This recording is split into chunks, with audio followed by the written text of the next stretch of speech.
नाम के पढ़ने के बाद निश्चित तौर पर भारतीय जनता पार्टी एक मनोवैज्ञानिक दबाव में आती हुई दिखी। नाम को लेकर जो है जितना एतराज शुरू से था, सरकार आज भी उस नाम को लेकर अब एक नया नाम लेकर आ गई है। पहले इंडिया से I.N.D.I.A हुआ, फिर उसके बाद घमंडिया हुआ, अब कल प्रधानमंत्री, हालांकि पहले ये नाम सामने आया है, लेकिन कल प्रधानमंत्री के मुंह से भी ये नाम सुना, इंडी अलायंस। खुद प्रधानमंत्री ने ही इंडिया गठबंधन नाम रखने के बाद जो सार्वजनिक तौर पर उसकी आलोचना या उसका विरोध में जो बातें कही, आपको याद होगा, उन्होंने कहा कि इंडिया नाम रख देने से कुछ नहीं होता, ईस्ट इंडिया कंपनी, इसके बाद PFI, people front of India, और तमाम सिमी और आतंकी संगठनों का नाम भी उन्होंने जोड़ दिया कि इंडिया तो अपने अपने नाम में सब है और ये भारत के विरोधी है और लूटते हैं। पहले ये बोला, मुझे लग रहा है कि वो नैरेटिव सेट नहीं हुआ कि इंडिया नाम से दिक्कत तो हुई है, और इंडिया गठबंधन का नाम पढ़ने के बाद ही आप देखिए भारत, प्रेसिडेंट ऑफ भारत और भारत की बात चलने लगी। और इसी के बाद इंडिया गठबंधन के नाम रखने के बाद ही उनका जो मुंबई का तीसरा अधिवेशन, तीसरी बैठक शुरू होनी थी, उसी दिन रसोई गैस के 200 रुपए के दाम, उससे पहले 200 रुपए के दाम कम किए गए, और उसी दिन ये सूचना दी गई कि संसद का विशेष सत्र आएगा और उसमें तमाम तरह की बातें होने लगी। नमस्कार दोस्तों, स्वागत है आपका सच की आवाज में। दोस्तों, लगातार पिछले कई दिनों से जिस तरह से जब से इंडिया गठबंधन बना है, तब से लेकर अब तक कितनी बार ही ऐसा हुआ है कि लगातार प्रधानमंत्री नरेंद्र मोदी से लेकर पूरी भारतीय जनता पार्टी इंडिया गठबंधन पर निशाना साध रही है, और कभी इंडिया गठबंधन को कुछ नाम देती है तो कभी कुछ नाम देती है। जिस तरह से कल मध्य प्रदेश के बीना में प्रधानमंत्री नरेंद्र मोदी चुनावी रैली को संबोधित कर रहे थे, तो आपने देखा होगा कि उन्होंने एक नाम का जिक्र किया, इंडी अलायंस। तो इससे आप देखिए कि पहले भारतीय जनता पार्टी के नेता किस तरह से इंडिया को इंडिया नहीं कहते थे, बल्कि INDIA ऐसे बोलते थे, और उसके बाद अब प्रधानमंत्री नरेंद्र मोदी ने ही खुद इंडी अलायंस कहा है। तो इससे आप समझ सकते हैं कि किस तरह से घबराई हुई है भारतीय जनता पार्टी इंडिया नाम रखने से। तो अब जिसको लेकर काफी चर्चाएं हुई थी, आप सबने देखा होगा, बहुत सारी टीवी डिबेट्स हुई थी, जिस तरह से कहा गया कि भारत का नाम अब केवल भारत रहेगा, इंडिया हटा दिया जाएगा। यह भी उसी का कारण बताया जा रहा था कि गठबंधन ने नाम अपने अलायंस का इंडिया रखा है, इसीलिए शायद भारतीय जनता पार्टी कहे या फिर मोदी सरकार कहे, वह इंडिया नाम हटाना चाहती है। लेकिन आपको बता दें दोस्तों, अब उस मुद्दे की तो बात हो नहीं रही, अब केवल इंडिया नाम पर घमासान हो रहा है। तो दोस्तों, आपको बता दें कि इसी टॉपिक पर बात करते हुए न्यूज 24 के एक वरिष्ठ पत्रकार राजीव रंजन ने बहुत ही अच्छे से समझाया कि आखिरकार प्रधानमंत्री नरेंद्र मोदी हो या भारतीय जनता पार्टी हो, उनको किस चीज से दिक्कत है, इंडिया अलायंस से दिक्कत है या फिर अलायंस का नाम इंडिया होने से दिक्कत है। तो आइए देखते हैं क्या कुछ कहते हैं वो। राजीव, नाम को लेकर जो है जितना एतराज शुरू से था, सरकार आज भी उस नाम को लेकर अब एक नया नाम लेकर आ गई है। पहले इंडिया से I.N.D.I.A हुआ, फिर उसके बाद घमंडिया हुआ, अब कल प्रधानमंत्री, हालांकि पहले ये नाम सामने आया है, लेकिन कल प्रधानमंत्री के मुंह से भी ये नाम सुना, इंडी अलायंस। तो क्या ये नाम पर ही चोट पहुंचाने की रणनीति है? क्योंकि नीति, नेतृत्व, नेता को लेकर यहां पर बीजेपी सवाल तो उठा रही है, लेकिन विधानसभा चुनाव में देखा जाए तो उसी मुहाने पर खुद यहां पर बीजेपी भी खड़ी नजर आ रही है। और दूसरा संसद का विशेष सत्र, जिसको लेकर आप भी लगातार कह रहे हैं कि एजेंडा क्या है, सभी की निगाहें इस पर है, क्या सरकार करेगी, क्या दाव चलेगी, सभी की निगाहें इस पर है। देखिए पूजा, बेंगलोर की विपक्षी गठबंधन की बैठक के बाद इस गठबंधन का नाम इंडिया पड़ा, और इस नाम के पढ़ने के बाद निश्चित तौर पर भारतीय जनता पार्टी एक मनोवैज्ञानिक दबाव में आती हुई दिखी। उसका उदाहरण यह है कि मैं नहीं जाता छोटे नेताओं या पार्टी के प्रवक्ताओं या कार्यकर्ताओं की बात मैं नहीं कहता, खुद प्रधानमंत्री ने ही इंडिया गठबंधन नाम रखने के बाद जो सार्वजनिक तौर पर उसकी आलोचना या उसका विरोध में जो बातें कही, आपको याद होगा, उन्होंने कहा कि इंडिया नाम रख देने से कुछ नहीं होता, ईस्ट इंडिया कंपनी, इसके बाद PFI, people front of India, और तमाम सिमी और आतंकी संगठनों का नाम भी उन्होंने जोड़ दिया कि इंडिया तो अपने अपने नाम में सब है और ये भारत के विरोधी है और लूटते हैं।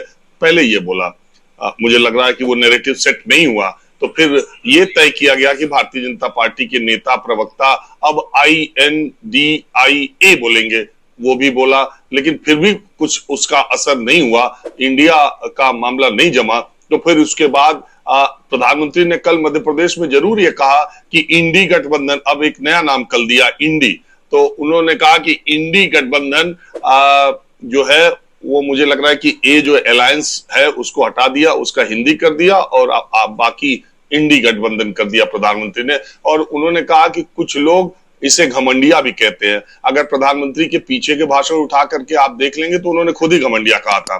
तो इसका मतलब ये आ रहा है कि इंडिया नाम से दिक्कत तो हुई है, और इंडिया गठबंधन का नाम पढ़ने के बाद ही आप देखिए भारत, प्रेसिडेंट ऑफ भारत और भारत की बात चलने लगी। और इसी के बाद इंडिया गठबंधन के नाम रखने के बाद ही उनका जो मुंबई का तीसरा अधिवेशन, तीसरी बैठक शुरू होनी थी, उसी दिन रसोई गैस के 200 रुपए के दाम, उससे पहले 200 रुपए के दाम कम किए गए, और उसी दिन ये सूचना दी गई कि संसद का विशेष सत्र आएगा और उसमें तमाम तरह की बातें होने लगी। तो माना यह गया कि इंडिया नाम का ये सब साइड इफेक्ट है और माना जाना भी चाहिए। तो प्रधानमंत्री ने कल मध्य प्रदेश में जो बीना गए थे वो, तो उन्होंने इंडी और इंडिया गठबंधन को लेकर उसी तरह का वार किया। और महत्वपूर्ण बात यह है कि जो डीएमके के नेता स्टालिन के बेटे ने जो सनातन धर्म को लेकर के बात कही थी कि खत्म किया जाना चाहिए, वो मैं बार बार कहता हूं, वो तमिलनाडु में डीएमके को राजनीतिक फायदा तो पहुंचाएगा, लेकिन भारतीय जनता पार्टी पूरे देश में उसी एक बयान से फायदा उठाने में कोई कोर कसर नहीं छोड़ेगी। इसकी शुरुआत खुद प्रधानमंत्री ने कर दी है। और दूसरी बात यह कि मध्य प्रदेश के दौरे पर जाने से पहले जो केंद्रीय चुनाव समिति की बीजेपी की बैठक हुई थी, उसमें मध्य प्रदेश के विधानसभा चुनाव जो कमजोर सीटें हैं उन पर ही उम्मीदवारों पर मंथन भी हुआ था। उसके अगले दिन ही प्रधानमंत्री मध्य प्रदेश गए। अभी आप देखिए, और जाकर के उन्होंने जो सनातन धर्म की बात कही है, वो उन्होंने कहा कि जो इंडिया गठबंधन है वो 1000 साल पुराना पीछे ले जाना चाहता है, गुलामी की तरफ ले जाना चाहता है। मतलब साफ है कि अगला चुनाव भी होगा, उसमें जैसे कर्नाटक में बजरंग बली था, वैसे ही प्रधानमंत्री और भारतीय जनता पार्टी पूरा धर्म, सनातन धर्म और सनातन, पहले हिंदुत्व खतरे में था। मजेदार बात यह है कि देश में भी हिंदुत्व की सरकार है और तमाम राज्यों में भी हिंदुत्व की सरकार है, और सबसे ज्यादा हिंदू और हिंदुत्व अभी खतरे में है। अब सनातन धर्म की बात कर दी तो स्टालिन के बेटे के बाद हजारों साल से चला आया सनातन धर्म का खतरा अब बताया जाएगा देश को। ये बीजेपी की रणनीति है। दूसरी तरफ इंडिया गठबंधन के लोग एक कमरे में बैठ तो रहे हैं, लेकिन सिद्धांतों के आधार पर, विचारधाराओं के आधार पर एक दूसरे के प्रति वो कभी भी साथ खड़े होता नहीं दिख रहे हैं। अगर डीएमके के नेता ने ये बयान दिया है तो विपक्ष के लोग इससे कन्नी काट रहे हैं, इस पर खामोशी ओढ़ रहे हैं, इस पर कुछ भी बोलने से बच रहे हैं, क्योंकि डीएमके का तो वो वोट बैंक है। डीएमके की तो वो पेरियार आंदोलन से ही डीएमके ने वो लाइन ले रखी है कि ब्राह्मणवाद के खिलाफ या मनुवादी जाति व्यवस्था के खिलाफ उनका एक शुरू से ही स्टैंड रहा, उसी पर वो राजनीति करते आए, उसी पर करुणानिधि 2 दशक तक तमिलनाडु के मुख्यमंत्री भी रहे। लेकिन डीएमके के उस अप्रोच से Samajwadi party, RJD, JDU, NCP या दूसरे बैठे राजनीतिक दल, आम आदमी पार्टी, ये लोग उसके बारे में कुछ भी बोल नहीं सकते हैं। अच्छी चुप्पी अख्तियार इन्होंने की हुई है, क्योंकि उन्हें पता है कि अगर इस पर कुछ बोला गया, डीएमके का तो मामला है, इधर ये ऐसी दुखती रग है कि उनका हाथ जल भी सकता है। तो बीजेपी की तरफ से बार बार, आज के डिस्कशन में भी देखिएगा, बीजेपी की तरफ से बार बार उकसाया जाएगा कि सनातन धर्म की बताइए रक्षा के लिए आप क्या कर रहे हैं, बोलो बोलो, हिंदुत्व के लिए बोलो, और आप खत्म करना चाहते हैं। अब ये सनातन धर्म की दुनिया का सबसे प्राचीन धर्म है, न जाने कितने आए और कितने गए, धर्म भी और आक्रांता भी, लेकिन सनातन धर्म मजबूती के साथ हिंदुत्व और सनातन धर्म टिका हुआ है। लेकिन अब देखिएगा, धर्म के आधार पर डीएमके अपना फायदा उठाने की कोशिश करेगी और भारतीय जनता पार्टी देश के अन्य राज्यों में और विपक्षी इंडिया गठबंधन के नेता ज्यादातर इस मुद्दे से कन्नी काटते नजर आएंगे। बिल्कुल कन्नी काटते हुए नजर आएंगे। और शायद ऐसी भी खबर आई है कि जब विपक्षी गठबंधन की जो कोऑर्डिनेशन कमेटी की बैठक हुई तो उसमें कहा भी गया है कि भैया सनातन धर्म जो मुद्दा है इस पर खामोश ही रहें। तो आपने देखा दोस्तों, राजीव रंजन जी ने भी बिल्कुल सही कहा है कि जिस तरह से इंडिया की सबसे बड़ी दुखती रग ये हो गई कि डीएमके के नेता ने, जिस तरह स्टालिन ने, छोटे स्टालिन ने जो सनातन धर्म के खिलाफ बोला है, वह उनके लिए सबसे बड़ी मुसीबत बन गई है। और भारतीय जनता पार्टी ने इसी को अपना मुद्दा बना लिया है।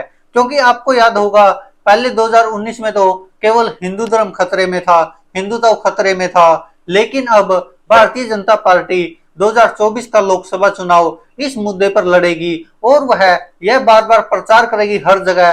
खुद प्रधानमंत्री नरेंद्र मोदी भी, उन्होंने तो कल से शुरू कर दिया। जिस तरह मध्य प्रदेश के बीना में प्रधानमंत्री नरेंद्र मोदी ने कहा कि सनातन धर्म को खत्म करना चाहता है इंडी गठबंधन बना जो, तो आप सोच सकते कि अब जिस तरह से आप सोचकर देखिए कि जो हजारों साल पुराना धर्म है आखिर वो कैसे खतरे में पड़ गया, वो भी 2023 में। देखने वाली बात होगी, वो भी एक मुख्यमंत्री के बेटे के बयान से। तो आप सोच समझ सकते हैं, क्योंकि वहां पर उनकी राजनीति है, उनको उसी नाम से वोट मिलते हैं, उनको ब्राह्मणवाद के खिलाफ बोलने से वोट मिलते हैं, इसलिए वो वहां पर तो बोल रहे हैं। लेकिन जो इंडिया गठबंधन के हिस्से की अगली और पार्टियां हैं, वो उस पर चुप्पी साधे हुए हैं। उनको ये पता है कि वहां पर तो वोट मिल सकते हैं, लेकिन बाकी देश में क्या होगा, बाकी देश में उनका हाथ जल जाएगा।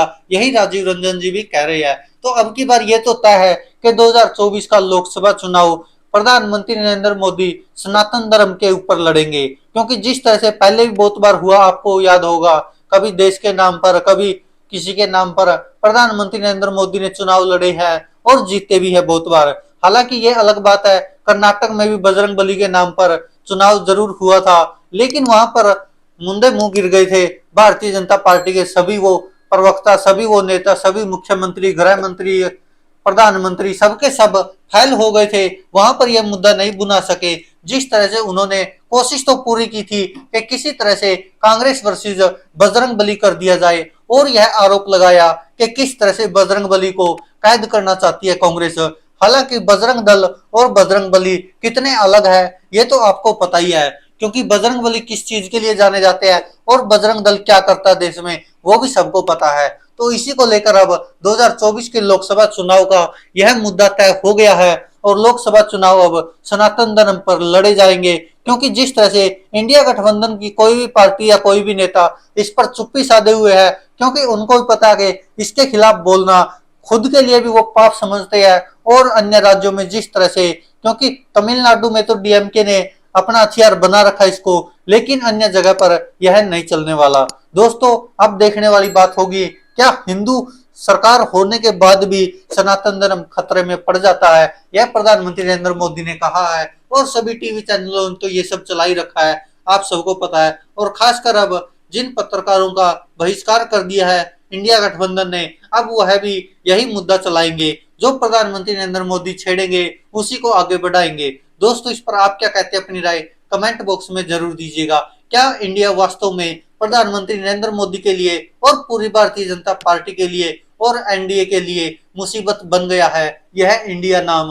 और इंडिया गठबंधन के लिए क्या यह मुसीबत बन गया है सनातन धर्म के खिलाफ दिया गया एक स्टालिन का बयान? धन्यवाद दोस्तों, देखते रहिए सच की आवाज।